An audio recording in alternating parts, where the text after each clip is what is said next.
ngeen tàccu ba Ousmane Sonko xam ne waa Koumpentoum namoon nañ ko s'il vous plaît.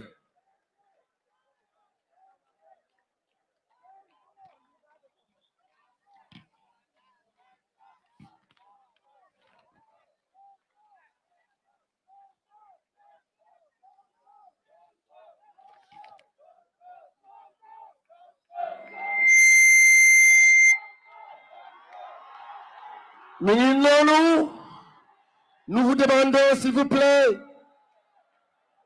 un accueil explosif pour rendre grâce, honneur à ce grand homme, Monsieur Ousmane Sonko, le Premier ministre du Sénégal.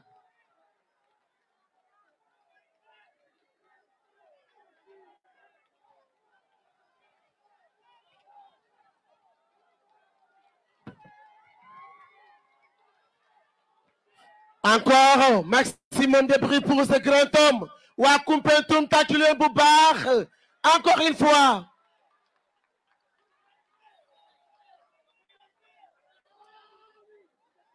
Il est là parmi nous.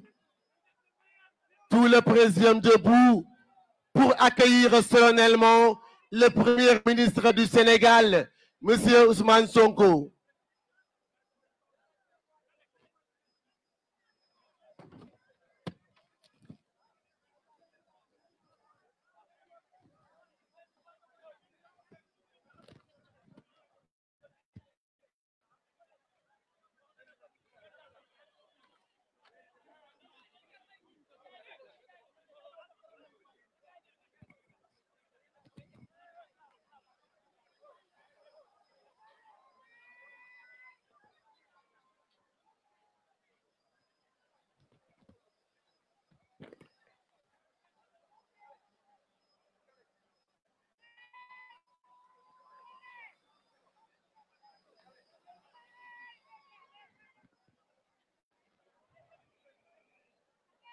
Merci beaucoup, mesdames, messieurs. Je veux bien sûr que tout le monde prend place. ñëpp toog ñu fas yéene commencé waxtaan wi waaye li jiitu loolu ñuy dalal jàmm di wax au premier ministre de la République du Sénégal, Monsieur Ousmane Sonko, soyez la bienvenue ici à Tambacounda dans la région, mais également dans la ville de Koumpentoum. Ma bëgg ngeen tàcc bu baax a baax a baax a baax ba waa Koumpentoum wane ne namoon nañ ko. Nous sommes également ravis, Monsieur le ministre, le Premier ministre du Sénégal, de vous avoir accueilli ici. Sans plus tarder, mesdames, messieurs, nous allons commencer le programme. Ku ne xam na ni non seulement ci weeru koor la nekk, mais également la journée d'aujourd'hui est consécutive dafa daje conjointement à un vendredi. Àjjuma dafa xat moo tax comme ni ko Premier ministre bëggee muy focus, on va faire focus sur le programme. Merci beaucoup pour l'accueil solennel. Mais permettez-moi de vous dire qu'aujourd'hui, c'est le ministère de la microfinance et de l'économie sociale et solidaire. Monsieur le ministre, le docteur Alioune John, je vous demande de l'applaudir. C'est le ministre de tutelle qui aujourd'hui luy ji njàkk mooy njàkk ndax tey ci xalaatam bu rafet ci taxawaayam bu am solo ci la nekk ci li ñuy wax ci nasaraan la territorialisation muy lu am solo ci li nga xam ne si mooy vertical de développement muy le projet ambitieux du président Bassirou Diomaye Faye ak kii di premier ministre Ousmane Sonko. La territorialisation nag su ngeen ko déggee mooy ñu fekki askan wi ak fépp fu ñu mën a nekk ci réew mi wan leen ne ci réew mi ci ngeen bokk. Li koy dëggal nag mooy lim yàgg a wax li ñëpp bokku ñëpp jot ci, li ñëpp bokku ñëpp jot ci, li ñëpp bokku ñëpp jot ci. Kon yéen seen wàll waa Koumpentoum moom lañu andi tey ba xamal leen ni Ousmane Sonko premier ministre xamal na leen ci réew mi ngeen bokk seen wàll ngi ci. Donc le ministre de la microfinance moom la ñuy présenté muy ministre boo xam ne wala un ministère bu ñu xoolee si le décret 2019 803 du 17 avril 2019 moom moo yor li nga xam ne si la politique de développement de l'économie sociale et solidaire war cee xeltu war cee def kémt lay kattanam ngir président de la République atteindre ses objectifs dans l'économie sociale et solidaire loolu waral mu def li nga xam ni dafa bokk benn ci njëkk am ci ay kàngam boo demee ministère ba am na fa ay instruments yu bëri muy FONAMIF muy PLASEPRI muy les directions la DSP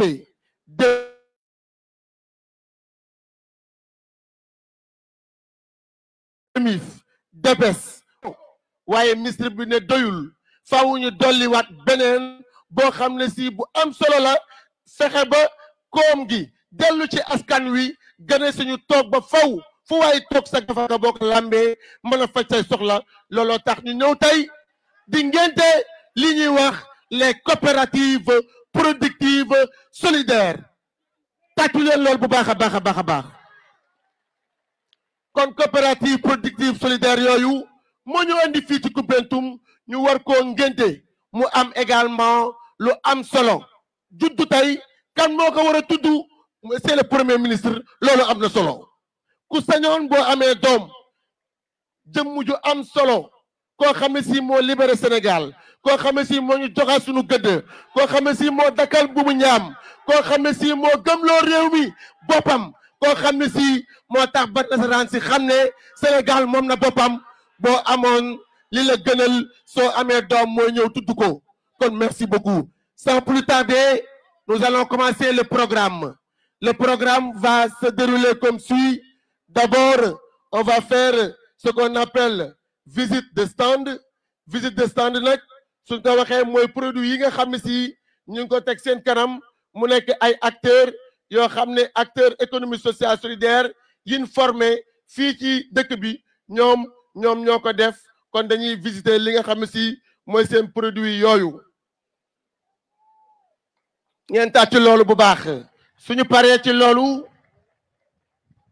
dinañ jublu ci beneen phase boo xam ne si discours de bienvenue la bu le maire de la localité fii ci Koumpentoum ñu fas yéene koo déglu mu dalal gan ñi suñu paree ci loolu nous allons procéder à l'étape consécutive à dérouler une projection de film de présentation du progrès muy programme bi nga xam ne si moo dégale fii suñ paree ci loolu dinañ jublu ci li ñuy wax benn allocution boo xam ne madame l'ambassadrice d'Italie au Sénégal donne un partenaire privilégié de ce programme ñoom incha allah dinañ leen jox kàddu c'est ki leen jiite kooku di seen ambassadrice fas yéene addu suñu paree ci moom dinañ jublu ci li nga xam ne si mooy beneen projection de film cette fois-ci nag li ñu fi indi muy les CPS les coopératives productives solidaires ñu def ci film boo xam ne ngeen ko seetaan ngir xam lan mooy coopérative suñu paree ci loolu nag ñu fas yéene déglu ki nga xam ni moom la le président Bassirou Diomaye Faye wóolu teg ko ci kaw nguur gi ngir mu jiital gouvernement bi moom la ñuy déglu suñ ca paree jublu ci li nga xam ne mooy remise symbolique d'équipement yi nga xam ne si les organisations ESS ñoom ñoo koy fas yéene jot muy ay remise symbolique yaakaar naa ne c'est l'essentiel du programme qui a été retenu aujourd'hui. Voilà, donc il y a un léger changement dañuy préférer woo le premier magistrat de la ville le maire mu ñëw dalal gan ñi bu ko defee ñu soog a jublu ci li nga xam ne si mooy visite des stands. Mesdames, Messieurs, veuillez accueillir s'il vous plaît sous vos applaudissements le maire de Koumpentoum, s'il vous plaît.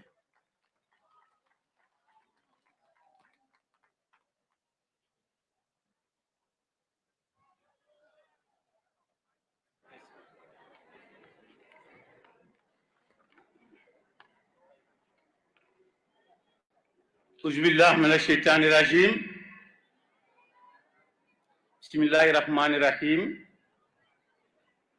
nous rendons grâce à Allah, le Tout-Puissant, qui nous a donné aujourd'hui cette grande journée religieuse, vendredi, qui soit le lancement de ce grand projet très intéressant pour le Sénégal. Nous rendons grâce à Dieu et louange à nos parents qui nous ont mis au monde et ont prié pour nous. Cette journée restera une journée mémorable. Son Excellence, Monsieur le Premier ministre du gouvernement du Sénégal, Monsieur Ousmane Sonko, cher frère. Excellence, Madame l'ambassadrice d'Italie du Sénégal, Monsieur le ministre de l'économie solidaire, Monsieur le gouverneur de la région de Tambacounda, Madame le préfet du département de Koumpentoum, les honorables députés, le président du conseil départemental de Koumpentoum, Monsieur les 10 maires du département de Koumpentoum et les autres maires de la région, honorables invités à vos rangs, titres et qualités. Chère population du département de Koumpentoum, Monsieur le Premier ministre, permettez-moi tout d'abord de vous souhaiter la bienvenue dans notre cher département de Koumpentoum, au cœur du Niani Kalankadougou. De remercier le président de la République, son Excellence,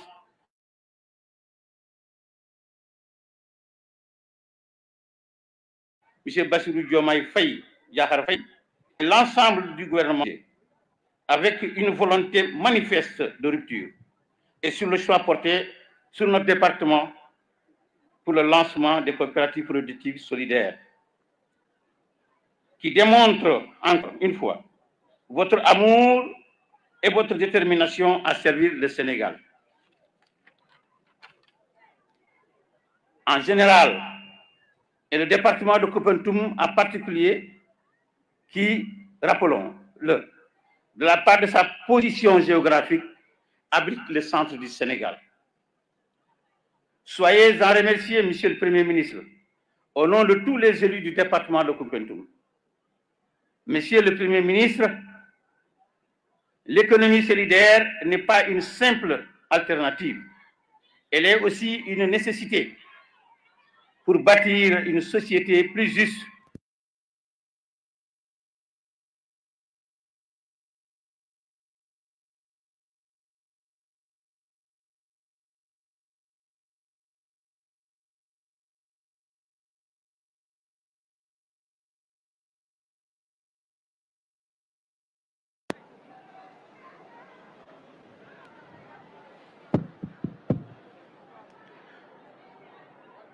Excusez-moi, c'est le micro. L'économie solidaire n'est pas une simple alternative. Elle est aussi une nécessité pour bâtir une société plus juste, plus équitable et plus résiliente.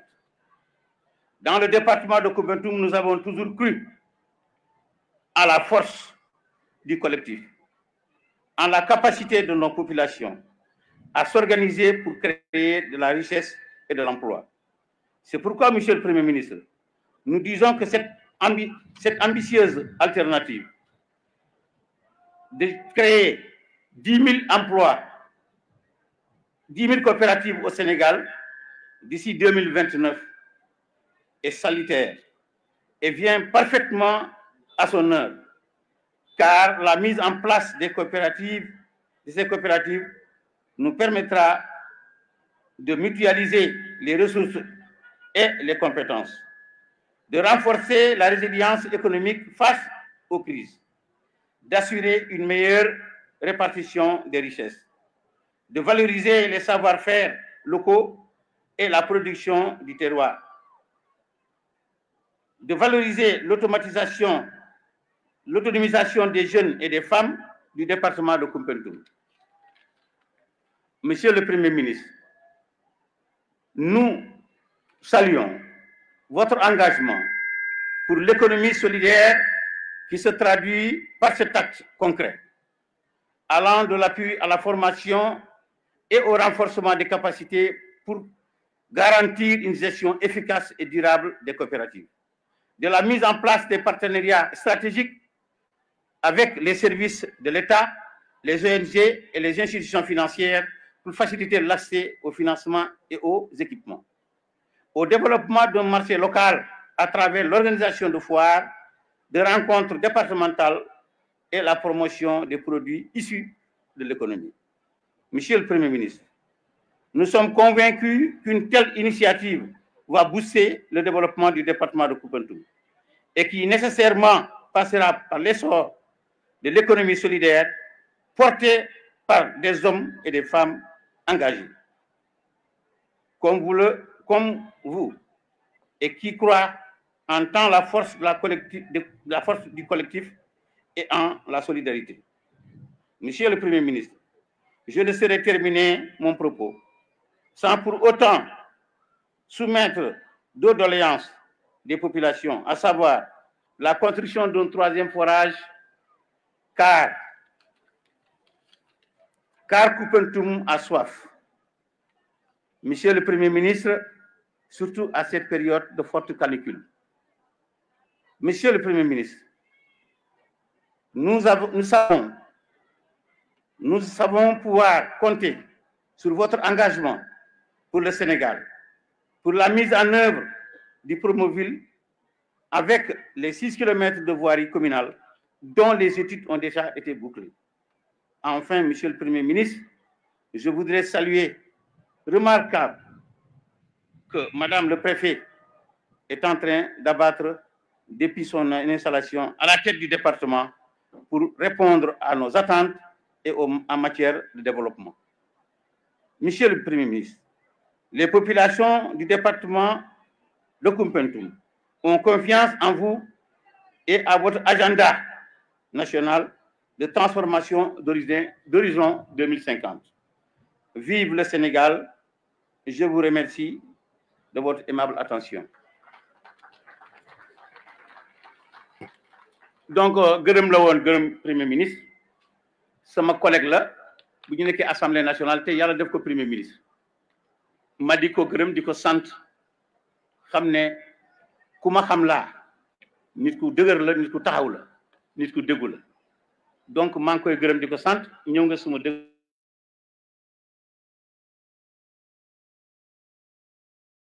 fii laa juddoo fii laa mag donc ma sant la ci gërëm la ci ne la nag li nga def sa bopp nga ko defal on dit l'équité yaa ngi dox ci équité lii mooy équité c'est pour la première fois dans le Sénégal qu'un département comme Koupentoum qui a été né en 2008 par décret et dont le premier maire a été installé en 2009 est en train d'émerger et vous êtes venus pour nous booster donc nous vous remercions ñoo ngi lay gërëm di la sant di la ñaanal fanu gudd ak wér yal na la yàlla jàppale wasalaam jaajëf. Alors, merci beaucoup.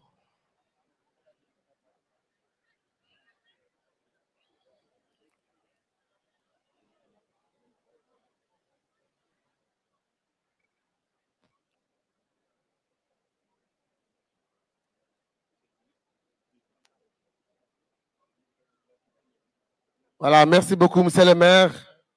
Nous vous remercions. Ñu ngi lay jaajëfal ci discours bu am solo boobu. Di la wax sa taxawaay rafet na. Nous sommes vraiment contents de l'accueil solennel qui est réservé à toute l'équipe du ministère de la microfinance.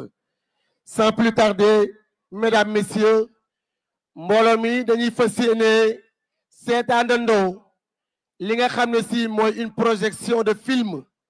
Film boobu lan moo ko tax a jóg mooy présenter li nga xam ne si mooy Progress.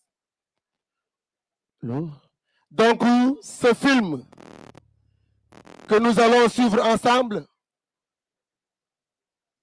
nous permettra ñu xam nan lay fonctionner li nga xam ne si mooy Progress bi nga xam ne moom lañ fas yéene lancé fii nga xam ne si mooy Koupentoum. Donc, les techniciens, nous vous demandons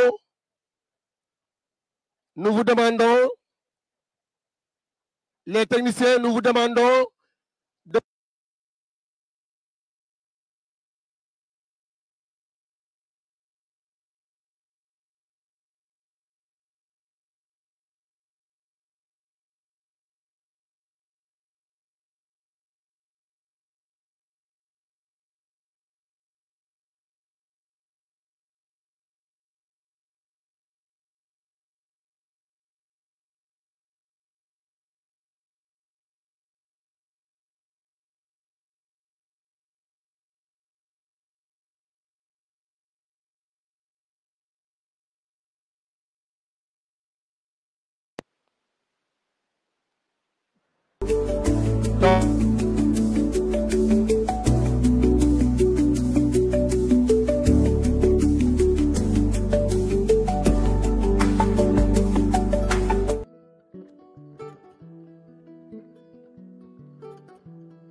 Voilà.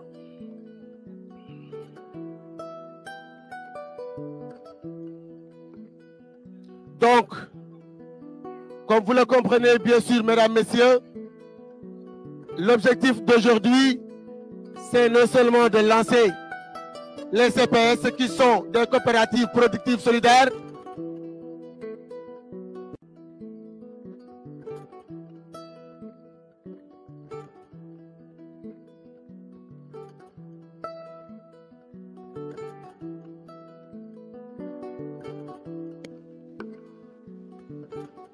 de la territorialisation qui fait partie notamment du